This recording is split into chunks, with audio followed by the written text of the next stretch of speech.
white booklet on the inside and pass that around. If you are, especially if you're a guest or visitor with us, we'd love to be back in touch with you about our ministry. So if you'd be so kind as to put your address or email, we'd love to be back in touch with you about that.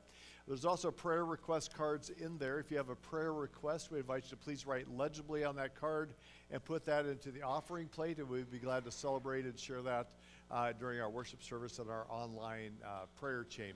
We are very excited today to welcome John Pavlovitz to our worship service. He's been here all weekend with us, enjoying the beautiful weather of Minnesota.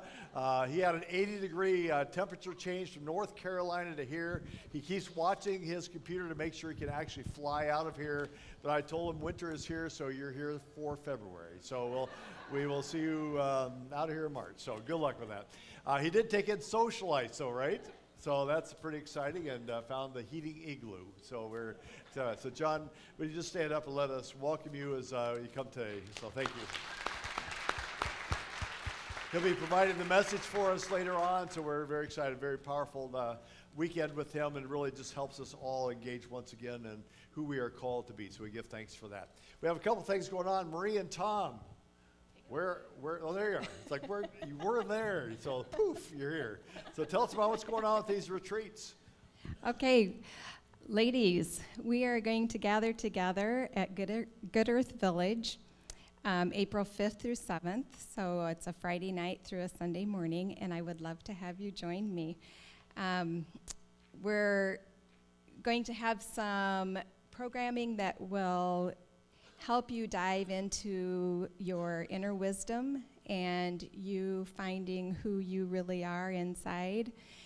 And so that will be some in-depth work, but then we'll also balance it with some other activities that will be a little bit lighter. And so it will be a good combination. And of course, a lot of good fellowship and laughter therapy too. So please join me. And please sign up by February 25th. That will help us with Good Earth Village as far as the meal planning. Well, not to be outdone by the women. Gentlemen, how many of you are feeling tired, worn out, stressed out, tired of earning and proving to the world that you're a man? Sound familiar, huh? So anyway, we've been coming to this church for about 11 years, and I don't believe in those 11 years that I have ever seen or heard about the men having a retreat other than maybe going to a baseball game. So we're going to do something a little different this year. We're actually going to have an overnight retreat at Mount Olivet Conference Center near Farmington. And we're going to do some activities, and we'll have some fun too. But we'll do some things to try to help us get a little more relaxed, let our guard down a little, get a little more connected with Spirit, finding ways to do that. And I think it'll be a special treat. So again, we would like to have you sign up by the 25th. I know that's quick, but that would again help us to plan and know how many beds we need to reserve and meals we need to have prepared. So thank you very much. Well, thank you both for doing that. Again, which retreat's going to be better? The women's will be better for you. It's not a competition.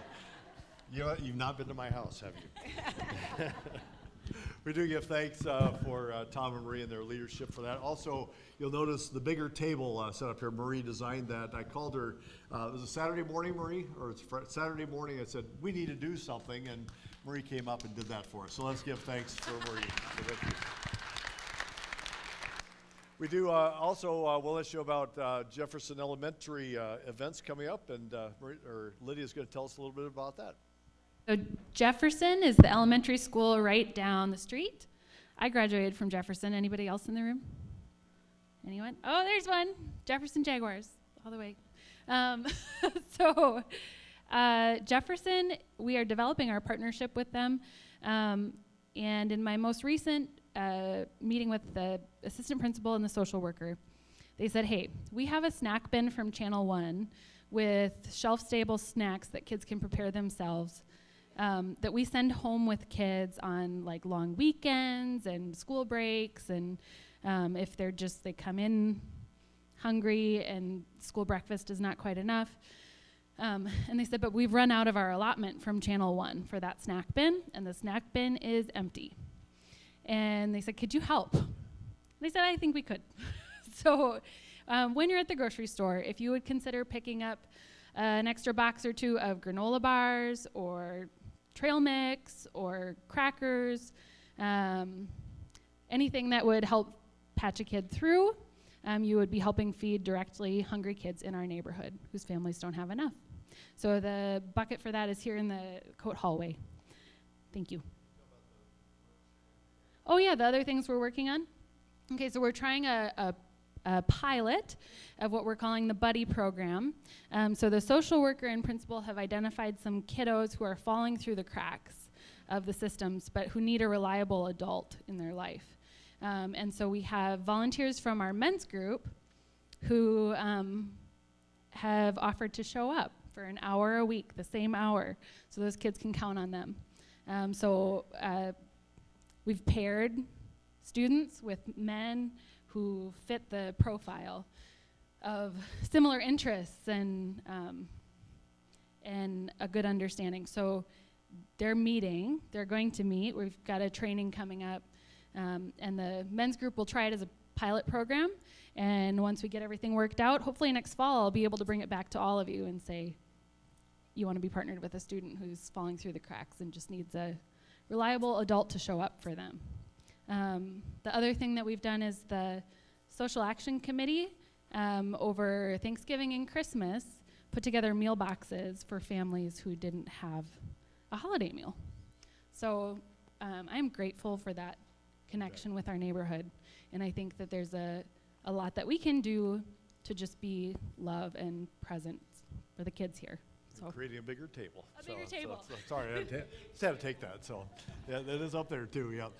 We do just want to celebrate a couple of other items. First of all, there's a sign up if you would like to help out with children's messages going out into March and April. Please sign up at the welcome desk. We invite you to do that. We have a lot to celebrate today. If you were not at the first service, Fred Traxel turned 86 today. So he's saying to him, so make sure to send him a note, as well as Russ Kelsch turned 90 today. So just some great things going on. But in our midst happens to be Tanya Ely's birthday today. And how old are you today? 12, 13, 20. So around there. Let's sing to Tanya real quick. Happy birthday to you. Happy birthday to you. Happy birthday, dear Tanya. Happy birthday to you. There you go. Am I going to pay for that one? I will. So just stand up for a second, though, if you would, because, would you please? So the reason that John is here is because of her. And 2 years ago, we started that conversation, and she said, have you heard of this guy? I said, yeah, I've heard about it, read some of his posts, and she kept driving. We need to get John here. It's your fault. Yeah, it kept driving. So about a year ago, we said, let's do it. Got a hold of John, and man, what a blessing. Thank you. So let's come together and celebrate, because this is a great opportunity for us to celebrate. We are gathered together in one voice to celebrate all that God does for us and with us and to us. So if you're able, please rise. We come together with one voice. We celebrate. God, we thank you for this day as we come together to celebrate your presence around us, not only for us, but for the world that we live in. We just pray this day for all those who face this cold, face the snow, and have no shelter. But we know that through our efforts, our love, that we can reach out and bring care and hope and just peace to their lives. God, as we come together, just help us to rejoice and understand your calling for each and every one of us, that no matter what comes our way, that through your peace, that we know that all will be well. So God, be with us. Guide us, direct us, because we know that as we gather, we are grounded in your love, and we stand on that solid ground. So be with us as we come together in one voice, celebrating your presence and your love and your peace as we pray together. Our Creator. who art in heaven, hallowed be thy name. Thy kingdom come, thy will be done. Give us this day our daily bread. Forgive us our sins. Forgive those who sin against us.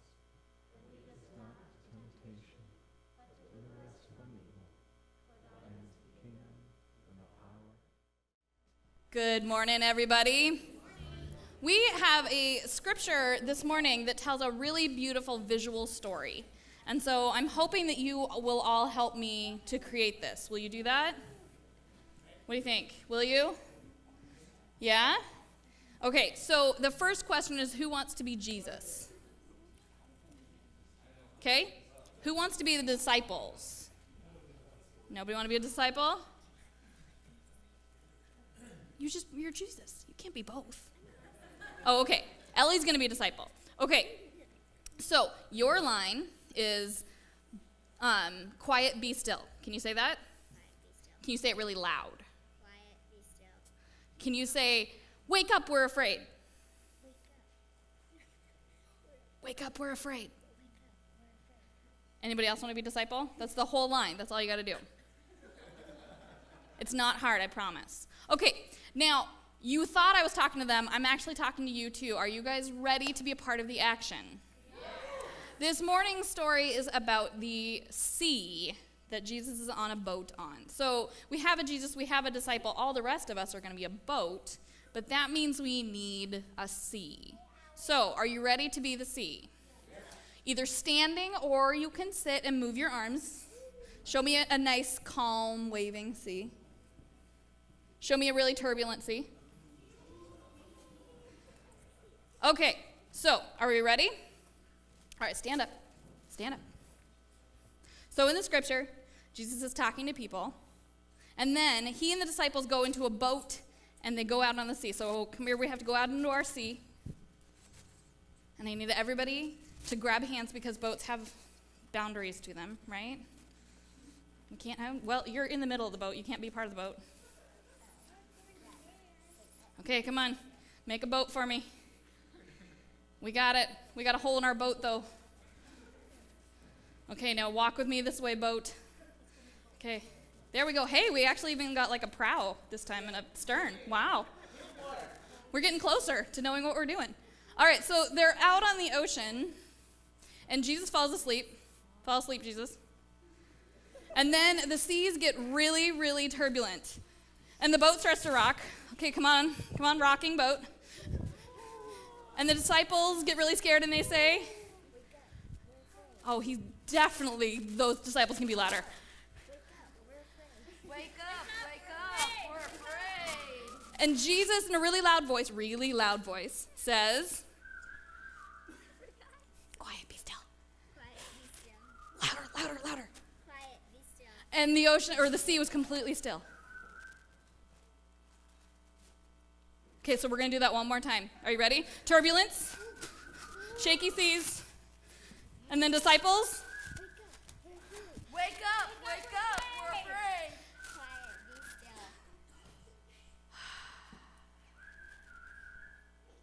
Did anybody else take a breath when the seas got calm? That, and it's a little bit more motion, right? Okay, so come back up to the front with me. Now that you're off the boat. Suddenly you're walking on water, but that's a different story. We'll get to that one later. Right now, let's just deal with the boat.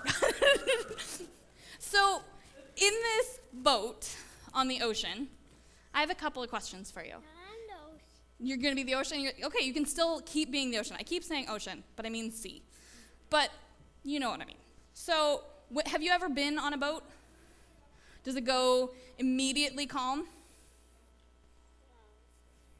Well, the story kind of says it goes calm. But I can kind of see there might be a little bit more motion left to it, right? So sometimes we have to remember that, and we have to remember to take our breath so that we can find some calm as we wait for things to calm down.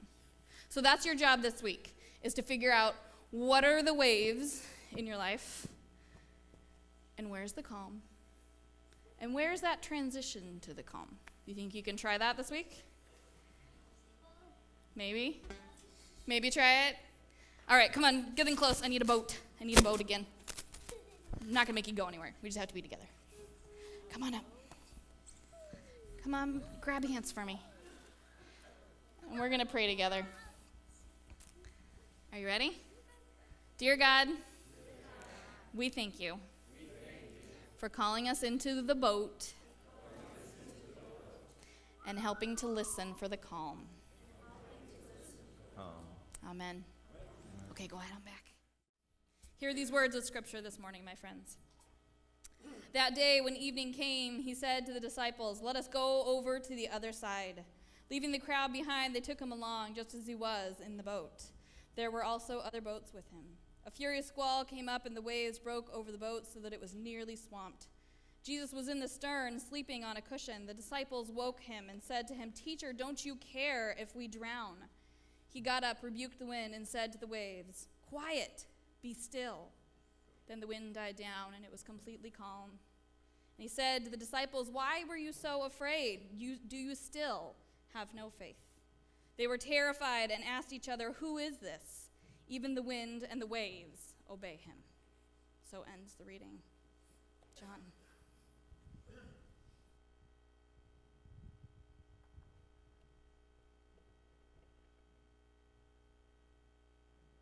Good morning. It has been a wonderful weekend for me. I'm just grateful for the hospitality of this community. At least the welcome has been warm.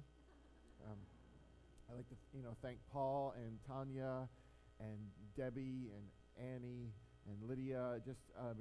Beth. Everyone has been so gracious. So thank you for making me feel at home here, which, because of the weather, it may be home for a little while.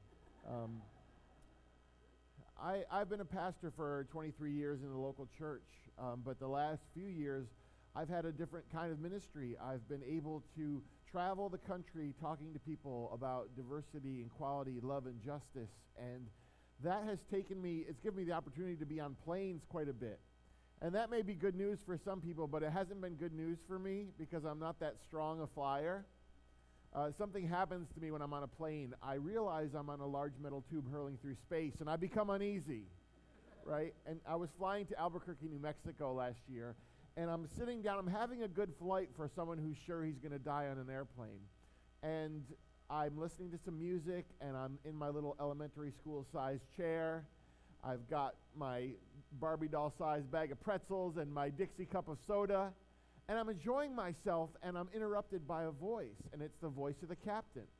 I know it's the voice of the captain because he says, "Folks, it's the captain speaking. I'd like the flight attendants to suspend drink service. I'd like you to go to your seats. I'd like you to put on your seatbelts because we're about to hit a little chop." I know that word, chop.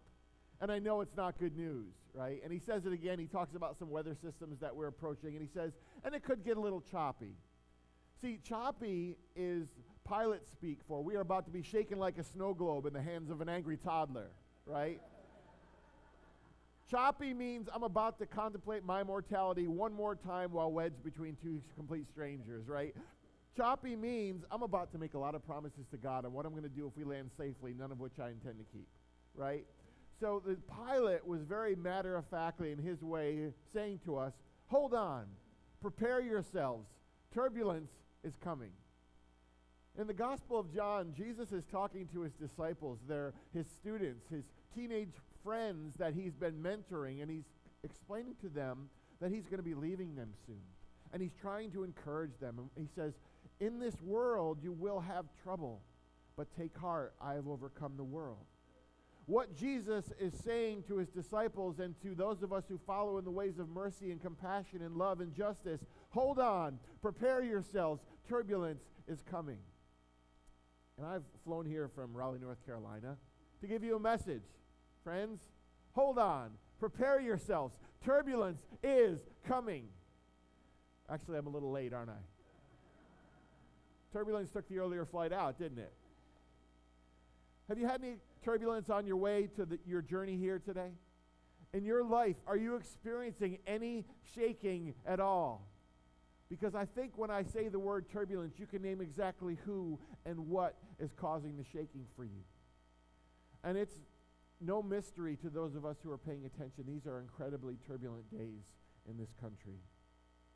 And see, most of us at any given moment are experiencing storms. We're always experiencing the shaking that comes from being human. As we live into our true identities, as we seek to follow Jesus, as we try to build a world that is more compassionate and more loving than when we found it, we are going to experience conflict. And that conflict is going to cause irritation and despair and fear and anxiety and worry. See, that's how it is. Turbulence and fear are a package deal. The storms come, and they create anxiety within us. And in that moment of turbulence, we get to choose peace or fear.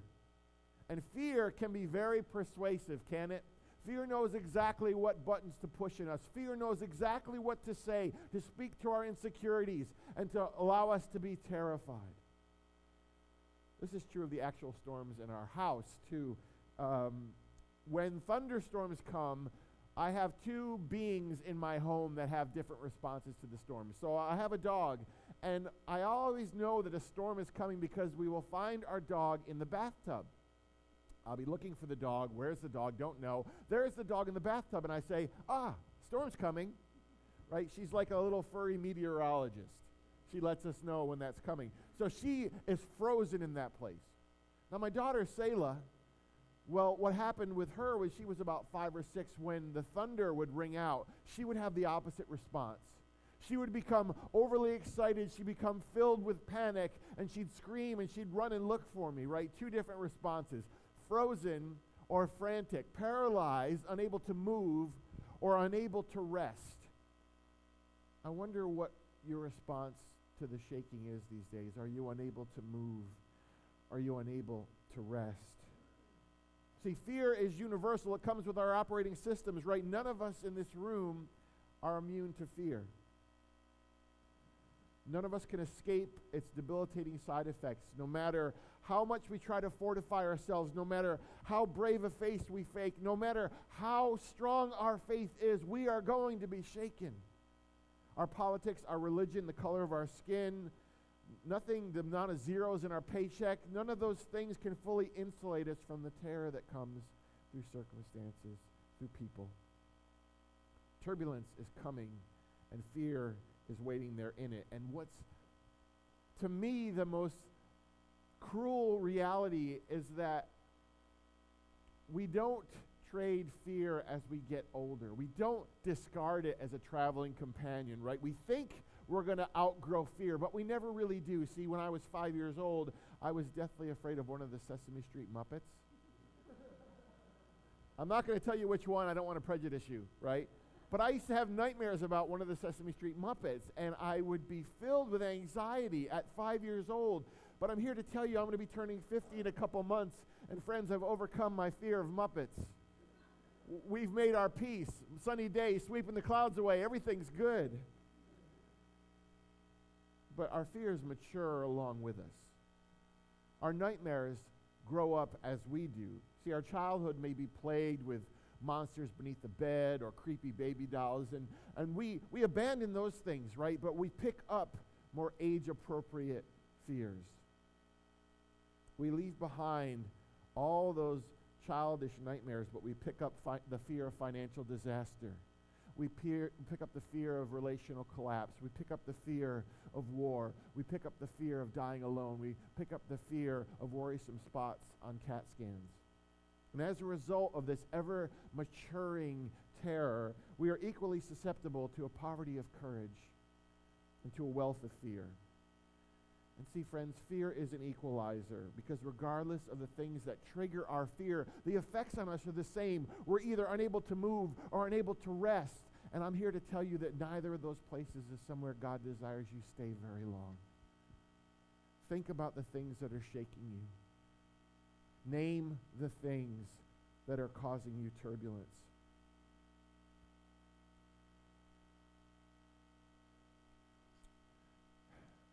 But this isn't just about you. Because right now you've been thinking about the things that terrify you. You've been thinking about the things that cause you worry. You've been thinking about your own shaking, but you are not in this life alone. This is about the turbulence that other people are feeling right now outside of this building. Fear that you are being invited to step into. See, the story of Jesus in the boat reminds us that we live in the tension between the peace givers and the fear bringers. And we know how loud the fear bringers are outside this building, don't we? We can name who the fear bringers are. We can name the ways that they work to shake people. In his book, Jesus and the Disinherited, African-American theologian Howard Thurman talks about fear, and he says, fear is universal, but not all fear is created equal, because not everyone experiences the shaking of this life equally.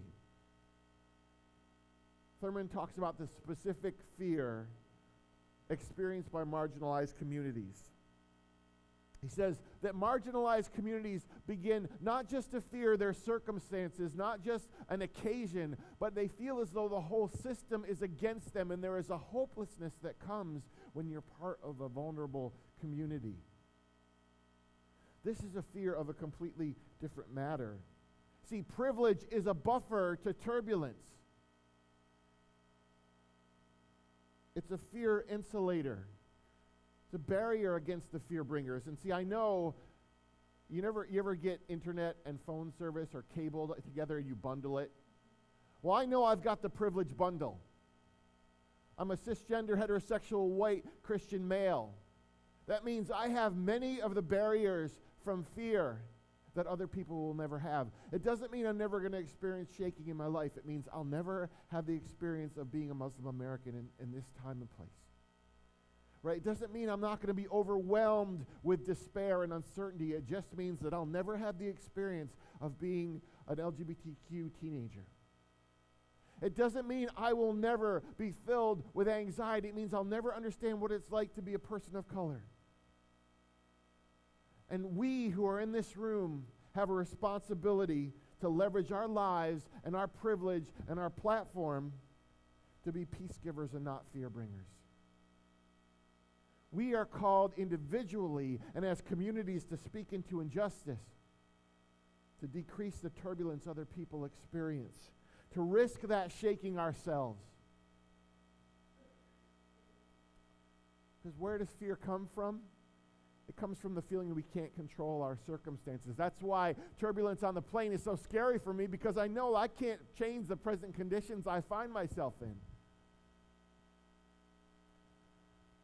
I was getting on the plane to Albuquerque that day, and I texted my host to let her know I was on the way, and I said, getting on the plane, and she texted me back what she thought was encouragement to me. See, you've heard these words from people before. They think they're encouraging you as you're traveling, and she said, okay, be safe. I texted back, I'm just going to be sitting here. You tell that to the pilot and the weather, right? See, the pilot and the weather are outside of me, and it's easy to believe that my peace or my fear rests in the things outside of my control, in the pilot and the weather, but that's not true. See, I can change something in the circumstances. I can alter my inner weather. This is what it means to be a person of faith. This story in the Gospels, this story of the life of Jesus and his students, the story you see in the children play out so beautifully, is a living parable about fear. The storm comes and has happened in our lives all the time. Panic comes with it. See, Jesus invites his students on a boat ride. He said it's going to be a 3-hour tour. What could go wrong, right? And they start off and everything's great, just like most journeys are. And all of a sudden the storm comes and panic comes, and the disciples are literally flooded with fear. And they look for Jesus and they're saying, because we know he can fix everything, Jesus, take the wheel. Where are you? And they find him power napping.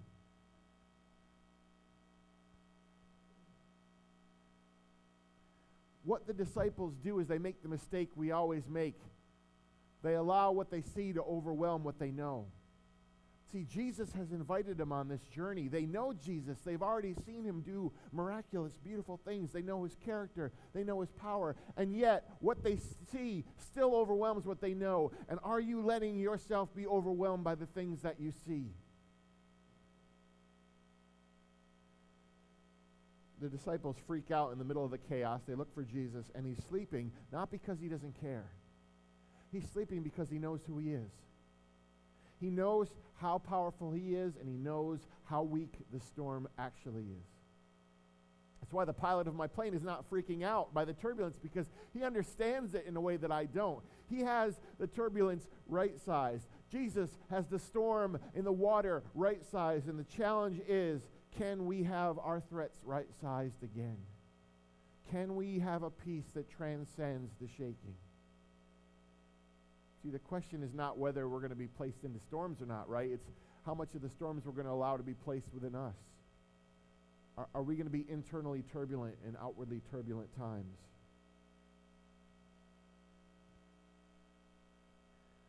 You may recognize some of the symptoms of the shaking in you. The symptoms of the shaking are irritability and impatience, physical illness, eating emotionally, addictive behavior, an obsession with social media, a fixation on how bad everything is, an inability to be present to people who love you. Have you experienced any of those symptoms? Because I got them all, friends.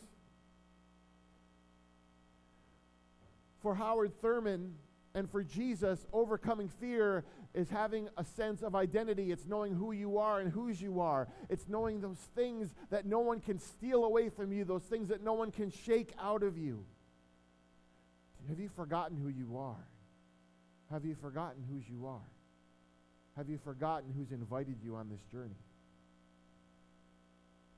Whether your turbulence is delivered by a cruel family member or a former friend or a stranger on social media, a fire and brimstone preacher, a politician, a diagnosis, a relationship failure, however your fear is coming, however the turbulence is being created, can you have peace in that moment? Can you right-size it? Can you remember who you are? See, the disciples are freaking out, and we are often in that state of freaking out, and yet Jesus is sleeping. Because God is not overwhelmed by the things that overwhelm you. God is not surprised by the adversity that you face. God is not taken aback by the struggle America finds itself in. God is not intimidated by your doubts or your fear or your lack of faith. The disciples are in the boat when all goes to hell, and guess what they do? They ask the question we always ask when trouble comes. Jesus, where are you? God, don't you care about us? And Jesus says to them, listen, it's a really short menu on this trip. You have fear or you have faith. What would you like? Would you like peace or would you like fear? I'm not going to give you both at the same time because you can't hold them. See, to choose peace in the storm is to make the counterintuitive decision to trust even when your eyes tell you differently. Because the story tells us that there is turbulence, but there is peace and awe and wonder waiting on the other side. And I bet you can look at your own life and you can realize that. You can look retrospectively at the hardest times of your life, at the deepest tragedy, at the most profound moments of pain, and you can look back and say, I made it through that. I grew because of that. I understand myself and God more now because of that. But can you trust in the present shaking that that is still going to be true? Do not fear. It's the most common command in the Bible, and it's the one we obey the least. See, that promise of presence in the fear, it's the golden tether running through all the scriptures.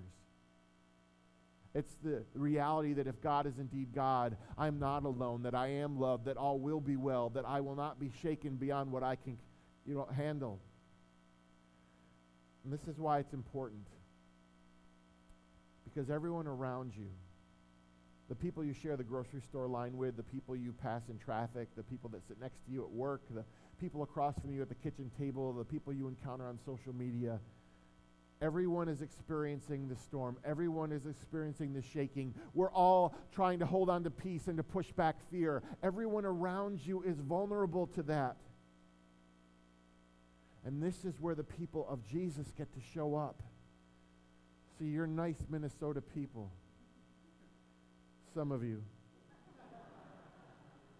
But here, nice people don't like to have turbulence. They don't like to create it, right? But you, as followers of Jesus in this world, may be called to become the turbulence yourselves. You may be called to be the turbulence for the fear bringers. You may be called to be the turbulence for people who deny others humanity. You might need to be the turbulence for those who exclude and discriminate against people based on unchangeable things about who they are. With your testimony, with your voice, with your boldness, individually and as a community, you may have to become the turbulence for people in your own faith tradition and your own church and your own family who say they speak for Jesus and have lost his compassionate heart. You may have to become the turbulence for people you love dearly. Because we, as followers of Jesus, need to be the kind of people who bring peace to those who are being shaken. To those who are being shaken right now in ways we'll never understand. For people who are not buffeted by privilege, the ones who do not have the barriers that some of us have. I told you my daughter used to get frantic in the storms. Well, when she was 6 years old, she was freaking out one day. It was storming, and I said, come on, let's go sit out on the porch. And I put her in my lap. I started to explain to her how the thunder actually worked and what the lightning actually was. And as I started sharing the story, I found something started to happen. Her heart rate started to slow down. Her breathing began to still to normal, and her weight began, she just exhaled and let her weight drop into my lap. And now that she's 9, whenever we get thunder, you know what she does? Wherever she is, she yells, Dad, let's go outside in the storm. And that's our time together. Because I told her 2 things. I explained to her how the storm worked. I right-sized the threat for her, but I let her know that I would be present with her in that. Friends, may you have your fears right-sized again. In this world of turbulence, may you be a peace giver and not a fear bringer. May you find rest in the storms. May you not allow the turbulence around you to create a storm within you. May you look at all the things that shake you and see that in the eyes of a God who knows and loves you, it's all just a little chop. And may you speak out in the world there that is hurting and frightened and fearful. May you say, peace be still. May you say to those who don't understand love, peace be still. May you see those who are suffering and hungry and forgotten, peace be still. May you bring the peace that Jesus promises. Amen. Amen. Will you be in prayer with me?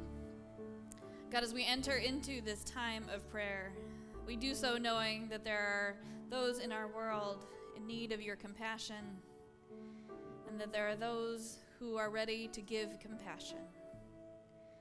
We ask you to help us be hands and hearts, bringing turbulence and settling turbulence in all of the places in our lives that are calling for change. Help us be change makers this day. Help us to celebrate with those who are ready to celebrate, to grieve with those who have lost, to stand and listen for your healing power and the power of that gentle touch.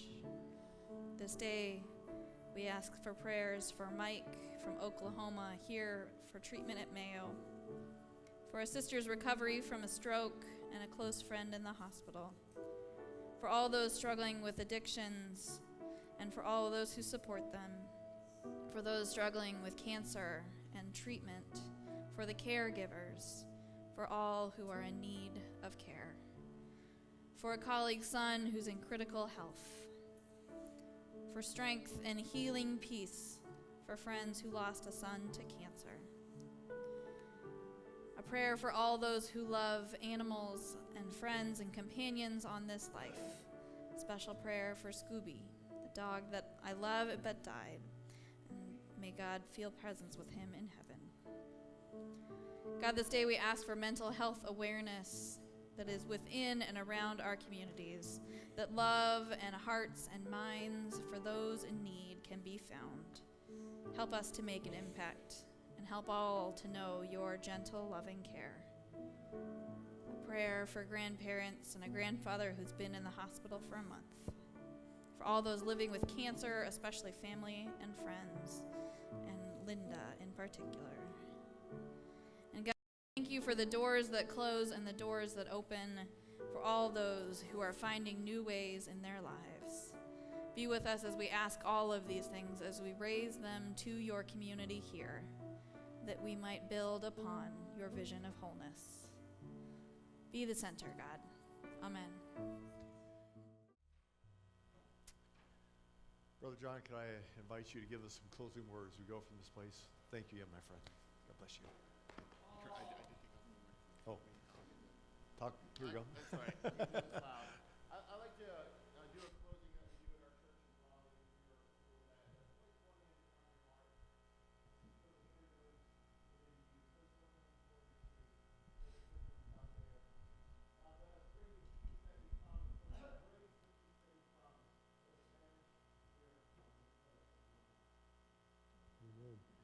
We do that knowing that as we go, this is our church.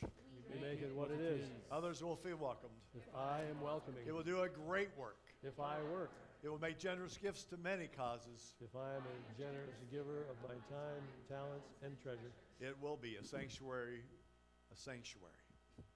for social justice and for peace. if I advocate for marginalized communities and practice peace in every setting of my life, It will be a church that embraces all, that builds community, that grows faith, and transforms lives. if I who make it what it is, practice these things, Therefore, with the grace of God, we shall be a safe and inclusive church, living God's radical message. then I shall dedicate myself to being all the things I want my church to be.